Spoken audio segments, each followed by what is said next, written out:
মা আসলে অনেকদিন হলো আপনি তো ব্যবসার খোঁজ খবর নিতে পারতেছেন না। আমাদের দোকানে বড় একটা মালের অর্ডার আসছে, যেহেতু আপনি এই দোকানের মালিক, তাই এই অর্ডারটা নিতে হলে আপনার একটা সাইন লাগবে। আর এই অর্ডারটা যদি আমরা পাওয়া যায় আমাদের ব্যবসার অনেক উন্নতি হয়ে যাবে।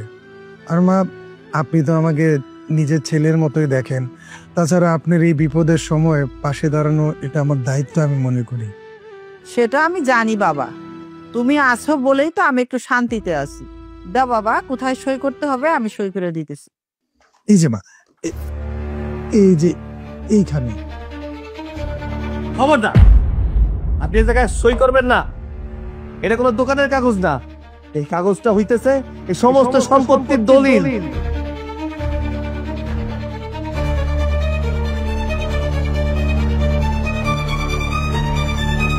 মা দেখছেন আপনার এই গরিব চাষা অশিক্ষিত জামাইয়ের কাহিনী? ওই যে মূর্খ মূর্খ এটা জানতাম, এতটা গণ্ড মূর্খ এটা তো জানতাম না। এই অর্ডারের কাগজটাকে বলতেছে এটা নাকি জমির দলিল। এই অশিক্ষিত ছোট লোক, তুই কি আমার ছোট জামাইয়ের থেকে বেশি লেখাপড়া জানিস? হ্যাঁ, নিজের নামটা তো ঠিক মতো সই করতে পারিস না, আবার বড় বড় কথা বলতে আসিস। আর আমার ছোট জামাই কেন আমার জায়গা জমিনের দলিলে সই করাবে? আর এটা তো আমার ব্যবসার অর্ডারের কাগজ। আমি আপনার কথা মানতাছি যে আমি অশিক্ষিত, গ্রামের মানুষ, পড়াশোনা জানি না, কিন্তু এতটুকু তো জানি কোনটা জমির দলিল আর কোনটা অর্ডারের কাগজ। মা দেখছেন আপনার এই জামাইয়ের কাহিনী? ও আমাকে লোভী মনে করতেছে, ওর মতো মনে করতেছে। না না মা, এই অপমান আমি মাইনে নিতে পারবো না। এত কিছুর পরেও আমি এই বাড়িতে আর থাকতে চাই না মা। আমি চাইছিলাম এই বিপদের সময় আপনার পাশে দাঁড়াতে, কিন্তু এখন আমার পক্ষে আর সম্ভব না। আরে ছোট জামাই, তুমি এইসব কি বলতেছো? আরে এই ছোট লোকের বাচ্চা, তোর কি করে সাহস হয় আমার ছোট জামাইকে এইভাবে অপমান করতে? এই এই তোকে জিজ্ঞেস করে আমি ওকে সাইন করে দিব? দাও তো বাবা, কোথায় সই করতে হবে আমি সই করে দিচ্ছি। খালাম্মা,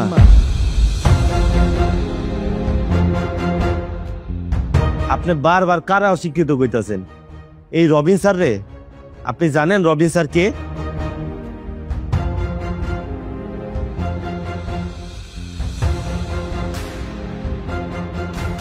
আর কুইং, তুই এখানে কেন? তুই যা কি করতেছ? হ্যাঁ স্যার, আমি এই জায়গায় আসলে হয়েছি কি, ওই বাড়িতে একটা সিডি আইছিল, এটা আপনি দেবার লেগে আইছিলাম, কিন্তু আয়া নিজের কানে যা শুনলাম আমার তো মাথায় কাজ করতেছে না। এরা সবাই আপনারা অশিক্ষিত কইতাছে, আরে আপনি যদি অশিক্ষিত হন তাহলে আমি শিক্ষিতটা কারে যাই কম? আর হেরা তো জানে না আপনার বাবার যে টাকা পয়সা আছে, এই টাকা পয়সা দিয়া তো এই পরিবারে 100 বার কিনা যায়।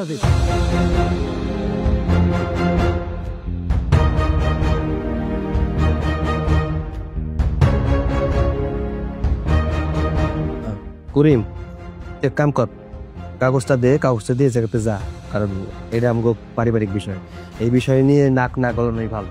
যা। ঠিক আছে স্যার, আপনি যেহেতু কইতাছেন তাহলে আর কি করার, জায়গা আমি এলন সিডি।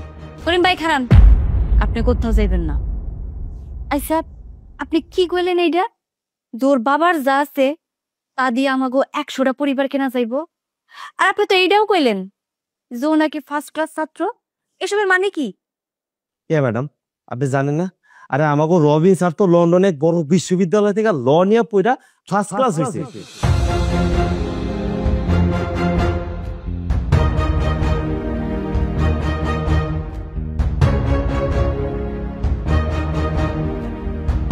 তাছাড়া রবিন স্যারের বাবা তো এই শহরের একটা বড় বিজনেসম্যান, আসলাম শিকদার ওনার বাবার নাম। এই ছোট লোক রিক্সা চালকের বাচ্চা, তোর কি মাথা ঠিক আছে? আর তুই জানোস আসলাম শিকদারকে? আর তুই বলতেছস এই ছোট লোক চাষা নাকি আসলাম শিকদারের ছেলে? এই তুই পাবনা থেকে কবে ছাড়া পাইছস? তোর কি মাথা ঠিক আছে?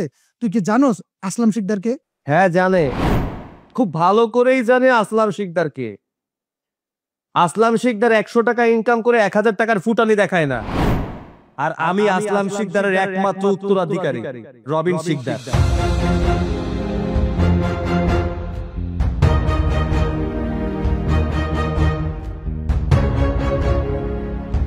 কি? কেন বিশ্বাস হচ্ছে না? Okay, this is my ID card.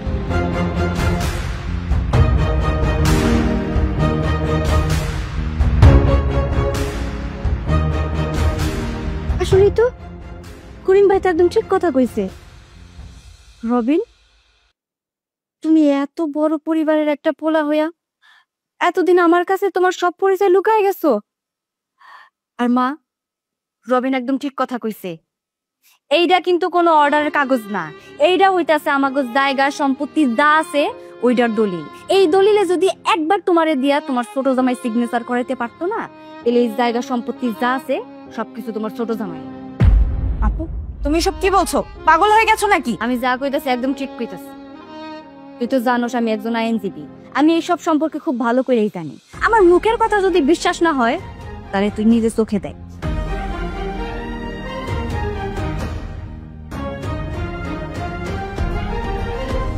মা, আপু যা বলছে সবকিছু সত্যি বলছে? তুমি তোমার সব সম্পত্তি তোমার ছোট জামাইয়ের নামে লিখে দিচ্ছ কেন? আমি তোমার মেয়ে, এই সম্পত্তির ভাগ আমার। হ মা, মনি একদম ঠিক কথা কইছে। তোমার এই জায়গা সয় সম্পত্তি এসবের প্রতি না আমার কোনো লোভ নাই। আমারে যদি দেওয়ানের ইচ্ছা না থাকে তুমি মনিরে দিয়ে দাও না, তবুও বাইরের মানুষে তুমি তোমার সয় সম্পত্তি দিও না, কারণ এই লোকটারে দিয়ে বিশ্বাস নাই। এমনও তো হইতে পারে যে 2 দিন পর এই লোকটা তোমারে আর মনিরে বাসা থেকে বের করে দিছে, তখন তোমরা কি করবা?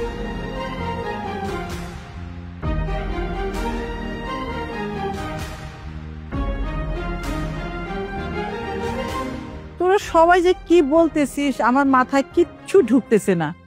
আরে আমি কেন সম্পত্তি ছোট জামাইকে লিখে দিব? আরে ছোট জামাই তো আমার অর্ডারের কাগজে সই করার জন্য আসছে। তার মানে ছোট জামাই আমার অন্ধত্বের সুযোগ নিয়ে আমার সম্পত্তি লিখে নিতে আসছে?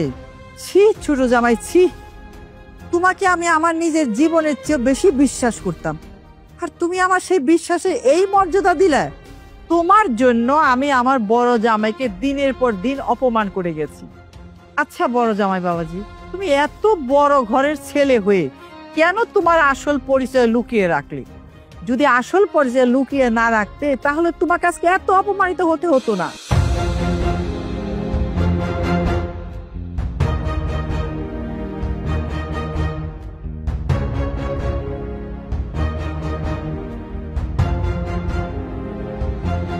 আসলে মা, আপনার ব্যাপারে মায়ের কাছে আমি সবকিছু শুনেছিলাম।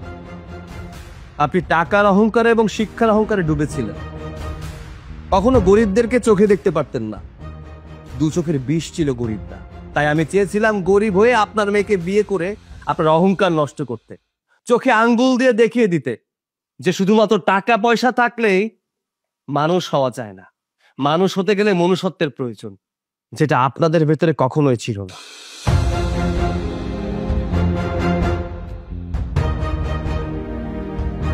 ছি শিপুছি, তুমি আমার মায়ের সাথে এমন একটা কাজ করতে পারলে?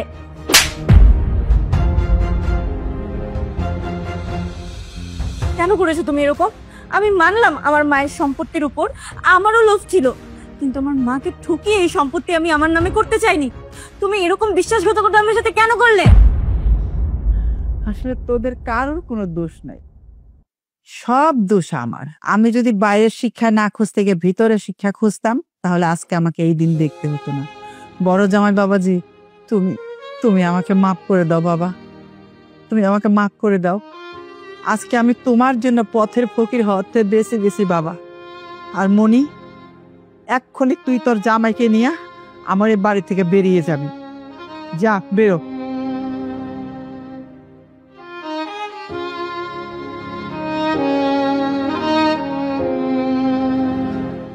মা, আপনি হচ্ছেন আমাদের মা। সন্তানরা ভুল করবে আর আপনি ক্ষমা করে দিবেন, এটাই স্বাভাবিক। শিবু ভুল করেছে, তাই বলে ওকে বাড়ি থেকে বের করে দিতে হবে এমনটা না। আর আমি আপনাদের কাছে ক্ষমা চাচ্ছি, কারণ এতদিন আমার পরিচয়টা আপনাদের কাছে লুকিয়েছি। কি ব্যাপার মনি, তোরা কি এখনো দাঁড়িয়ে আছিস? যদি দাঁড়িয়ে থাকিস তাহলে এখন আমার বাড়ি থেকে বেরো, আমি তোদের মুখ দেখতে চাই না। হ্যাঁ মা, আমি যাচ্ছি, তবে আমার সাথে আপনার এই অহংকারী লোভী মেয়েকে আমি নিয়ে যেতে পারবো না। আমি তোমাকে বিয়ে করেছিলাম শুধুমাত্র তোমার মার এই সম্পত্তির লোভে। তোমাকে ভালোবেসে আমি বিয়ে করিনি। যেহেতু আমার এই সম্পত্তি আমি পাচ্ছি না, সেহেতু ওকেও আমার কোনো দরকার নেই।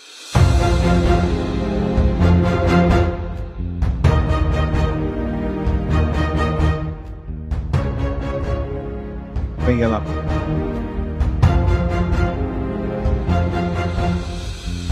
খুব তো শিক্ষিত ছেলে বিয়ে করছিলি, তোর একটা শিক্ষিত স্বামী দরকার ছিল তাই না? আজকে কি করলো তোর ওই শিক্ষিত স্বামী? তোর এই বিপদের মুখে ফালাই রেখে চলে গেল। আর আমার স্বামীরে দেখ না, এই মানুষটারে তোরা কিন্তু কম অপমান করস নাই, এত অপমান করতোস, এত কথা শুনাইছোস, চাইলে কিন্তু পারতো আমারে ফালাই রেখে যাইতে, কিন্তু যায় নাই। মানুষটা আসলেই সৎ, আমার অনেক ভালোবাসে। সেই জন্য তোগো এত অত্যাচার সহ্য করার পরেও, এত অপমান শোনার পরেও এই বড়লোকের ছেলেটা কিন্তু আমার পাশেই রয়ে গেছে, আমার সাপোর্ট দিয়েই গেছে। এই হলো প্রকৃত মানুষ, বুঝলেই বা?